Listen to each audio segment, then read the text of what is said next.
Здравствуйте, дорогие подписчики и гости моего канала. Продолжаем тему послелоги исходного падежа.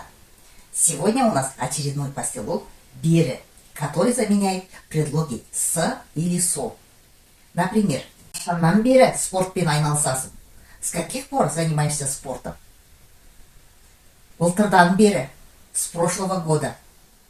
Вы, наверное, заметили, когда мы задаем вопрос «с каких пор», к вопросительному слову «қашан» тоже добавляем окончание исходного падежа.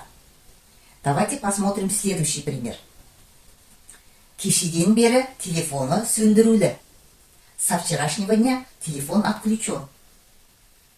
Если перед названием времени, то есть перед казахскими словами күн, ай, жыл, апта, стоит количественное и числительное, то речь идет о промежутке времени. В таких случаях послелоги кейін и сон означают через, а послелог бері переводится в течение или уже.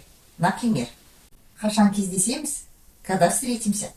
4 сағаттан кейін или 4 сағаттан соң. Через 4 часа. Жұмыс қашан бітеді? Когда заканчивается работа? 2 күннен соң или же 2 күннен кейін. Через 2 дня. Бір айдан бері хабар жоқ. Уже месяц нет вестей. Или же в течение месяца нет никаких вестей.